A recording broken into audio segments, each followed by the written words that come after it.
ये खबर SGT university द्वारा प्रस्तुत की गई है। नेपाल जाने वालों के लिए बड़ी खबर है। अब सफर पहले जैसे आसान नहीं रहने वाला।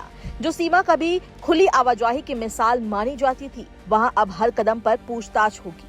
हर चेहरे की पहचान जांची जा रही है और बिना दस्तावेज लोगों को सीधे वापस लौटाया जा रहा है। भारत और नेपाल के बीच वर्षों से खुली सीमा दोनों देशों के रिश्तों की सबसे बड़ी पहचान रही है।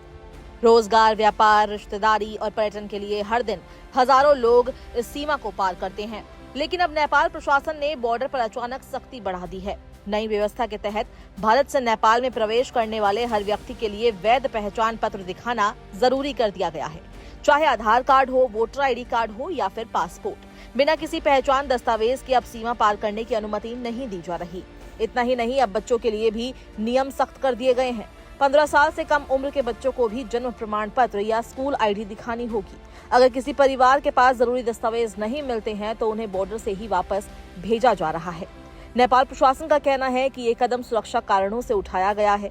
सीमा क्षेत्र में अवैध घुसपैठ, संदिग्ध गतिविधियों और अपराध को रोकने के लिए निगरानी बढ़ाई गई है। बताया जा रहा है कि पश्चिम बंगाल में राजनीतिक बदलाव के बाद सुरक्षा एजेंसियों को इस बात की आशंका है कि अवैध रूप से रह रहे कुछ रोहिंग्या और बांग्लादेशी नागरिक नेपाल में प्रवेश करने की कोशिश कर सकते हैं। इसी इनपुट के बाद नेपाल सरकार ने सीमा पर चौकसी बढ़ाने के निर्देश दिए हैं। नेपाल सीमा से जुड़े इलाकों में इसका असर साफ दिखाई दे रहा है। सोनामणि गोदाम से आमबारी तक करीब 38 किलोमीटर के इलाके में सुरक्षा बल लगातार गश्त कर रहे हैं। नेपाल की तरफ मोरंग जिला प्रशासन पूरी तरह अलर्ट मोड में है। सीमा के दोनों ओर जवानों की संख्या बढ़ा दी गई है। नेपाल पुलिस, नेपाल एपीएफ और भारतीय सीमा सुरक्षा बल एसएसबी लगातार संयुक्त निगरानी कर रहे हैं। हर आने जाने वाले व्यक्ति से पूछताछ की जा रही है और पहचान पत्र की जांच के बाद ही आगे बढ़ने दिया जा रहा है। रविवार को कई बॉर्डर पॉइंट्स पर लोगों की लंबी कतारें देखने को मिली। मेघा मायागंज, सिकटी, सुनवारशी और कुर्सा कांटा इलाके में सुरक्षा एजेंसियां लगातार जांच अभियान चलाती दिखाई दी। बाइक सवारों से लेकर पैदल यात्रियों तक हर किसी की जांच की गई। अचानक बढ़ी इस सख्ती से सबसे ज्यादा परेशानी उन लोगों को हुई जो रोजगार के लिए रोजाना नेपाल आते जाते हैं। कई मजदूरों के पास पहचान पत्र नहीं होने की वजह से उन्हें वापस लौटना पड़ा। कुछ लोग घंटों बॉर्डर पर खड़े रहे, लेकिन दस्तावेज पूरे न होने के कारण उन्हें एंट्री नहीं मिली।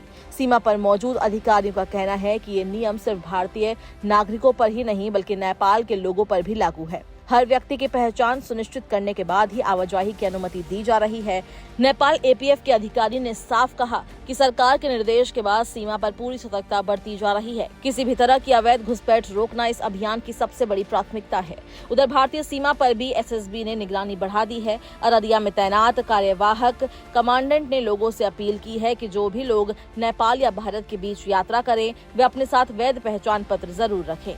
खुली सीमा होने की वजह से अब तक कई लोग बिना किसी औपचारिक दस्तावेज के आसानी से नेपाल चले जाते थे, लेकिन अब हालात बदल गए हैं। सुरक्षा एजेंसियां किसी तरह की लापरवाही के मूड में नहीं हैं। इस सख्ती का असर पर्यटन और छोटे व्यापार पर भी पड़ सकता है। नेपाल घूमने जाने वाले कई भारतीय पर्यटक अक्सर अचानक यात्रा का प्लान बना लेते थे, लेकिन अब बिना आईडी के यात्रा करना मुश्किल हो जाएगा। फिलहाल सीमा पर हालात पूरी तरह हाई अलर्ट जैसे हैं। जवान लगातार पेट्रोलिंग कर रहे हैं। हर दस्तावेज की बारीकी से जांच हो रही है और बिना पहचान वाले लोगों को सीधे रोक दिया जा रहा है। अगर आप भी नेपाल जाने की तैयारी कर रहे हैं तो अब सिर्फ बैग पैक करना काफी नहीं होगा। यात्रा से पहले अपने सारे दस्तावेज जांच लेना बेहद जरूरी है, वरना बॉर्डर से वापस लौटना पड़ सकता है।